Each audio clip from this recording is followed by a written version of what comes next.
Hello दोस्तों, कैसे हैं आप सब। आशा करती हूँ आप सब ठीक होंगे।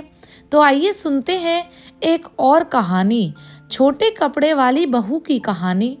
आईने के सामने खड़ी होकर रितिका तैयार हो रही थी। उसने मिनी ड्रेस पहन रखी थी, लाल रंग की लिपस्टिक और आंखों में काजल लगाकर वो बहुत ही सुंदर दिख रही थी। उसने बाल में अच्छे से जूड़ा भी बनाया था। अपनी खूबसूरती को आईने में निहारते हुए वो गालों में पाउडर लगा रही थी।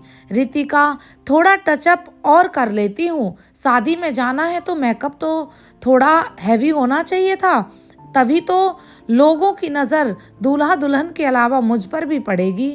कुछ देर के बाद वो पूरी तरह तैयार हो गई, लेकिन उसे डियो नहीं मिल रहा था। उसने इधर उधर देखा, लेकिन डियो नहीं दिखाई दिया। रितिका, ओ ये डियो कहाँ चला गया, यही तो रखा था, रवि से पूछती है। उसके बाद उसने ऊंची हील वाली सैंडल पहनी और खटखट करती हुई ड्राइंग रूम में आई, जहां उसका हस्बैंड रवि मोबाइल में गेम खेल रहा था। रितिका, तुमने मेरा डियो देखा है क्या? लेकिन रवि मोबाइल में गेम खेल रहा था और इतना व्यस्त था कि उसने अपनी वाइफ की बात ही नहीं सुनी। एक दो बार रितिका ने फिर से रवि से वही बात पूछी, लेकिन वो तो मोबाइल में पूरी तरह गेम में घुसा हुआ था। यह देखकर रितिका को गुस्सा आ गया और वो रवि के पास गई और उसके हाथ से मोबाइल छीन लिया। रवि, अरे ये तुम क्या कह रही हो? यह बोलकर उसने जैसे ही अपनी पत्नी की ओर देखा, वो देखता ही रह गया। कुछ देर रितिका भी उसे घूरते हुए देखती रही और फिर कहा, रितिका, क्या बात है? तुम मुझे ऐसे क्यों घूर रहे हो? पहले तुमने मुझे कभी देखा नहीं है क्या? रवि, तुम ये क्या पहन कर जा रही हो शादी में, इस मिनी स्कर्ट में? रितिका कहती है, क्यों, कुछ खराबी है क्या इसमें? रवि कहता, अरे नहीं नहीं, खराबी नहीं है, लेकिन तुम्हें पता है कि कितनी ठंड है बाहर। हर दिन न्यूज़ में ठंड के कहर की खबर छप रही है।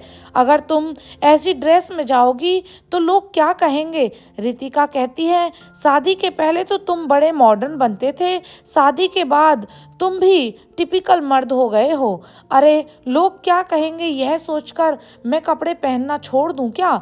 अजी सुनो, मुझे नहीं जाना तुम्हारे साथ शादी में, तुम ही जाओ अकेले। यह कहकर रितिका गुस्से में अपने कमरे में जाने लगी। रवि ने उसका हाथ पकड़ लिया। रितिका कहती है, छोड़ो मेरा हाथ, सारे के सारे मर्द ऐसे ही होते हैं।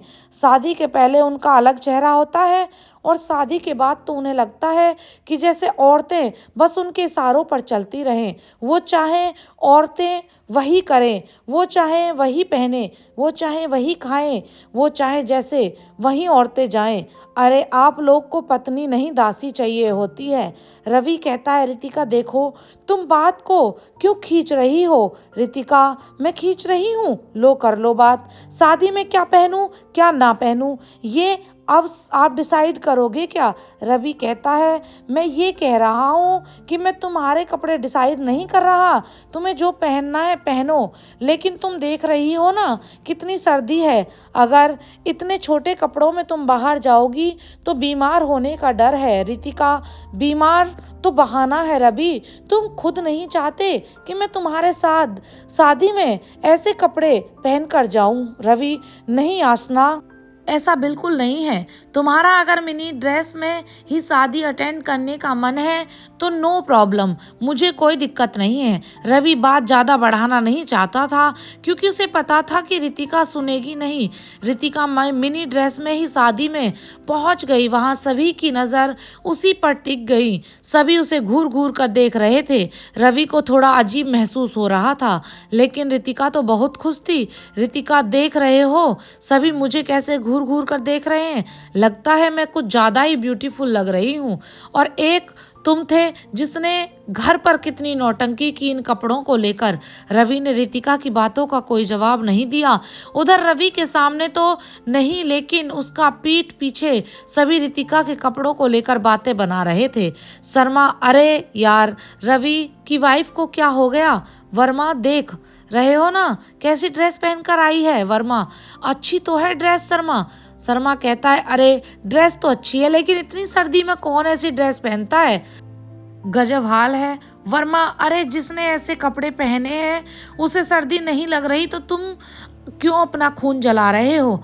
चलो अब पेट पूजा का समय हो गया है। सुना है शादी में 5 स्टार होटल के शेफ बुलाए गए हैं। खाना खाते वक्त भी सभी की नज़र रितिका पर ही थी, लेकिन रितिका को लग रहा था कि सभी उसकी खूबसूरती को जैसे जैसे रात बढ़ रही थी, सर्दी और भी ज़्यादा बढ़ रही थी। सभी लोगों ने तो गर्म कपड़े पहन रखे थे, तो उन्हें कुछ खास फर्क नहीं पड़ रहा था, लेकिन रितिका की हालत अब थोड़ी खराब हो रही थी। रितिका, रवि बहुत ठंड लग रही है, अब घर चलें। रवि, घर?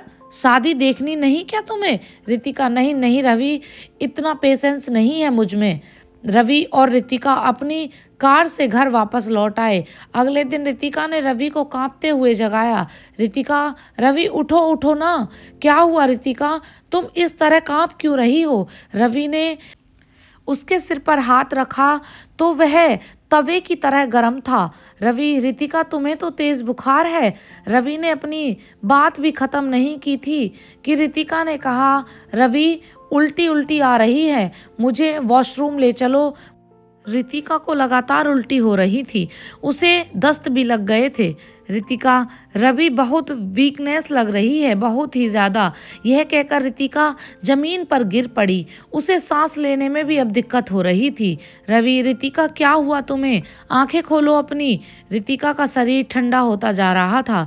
उसकी हालत देखकर रवि बहुत डर गया और उसी समय उसे अपनी पीठ पर लाद कर नीचे ले गया और फिर कार में हॉस्पिटल। डॉक्टरों ने रितिका का चेकअप किया। डॉक्टर, इन्हें इमीडिएट एडमिट करिए, इनकी हालत ठीक नहीं है। रितिका को आईसीयू में एडमिट किया गया। उसे ऑक्सीजन सपोर्ट पर रखा गया क्योंकि वो ठीक से सांस नहीं ले पा रही थी। पूरी रात वो उसी तरह अस्पताल में रही। अगले दिन, रवि, डॉक्टर साहब आखिर आप लोग कुछ बताते क्यों नहीं हो? अच्छी भली तो थी मेरी बीवी, अचानक से उसे ऑक्सीजन सपोर्ट पर क्यों रखा गया है? कोई चिंता की बात तो नहीं है?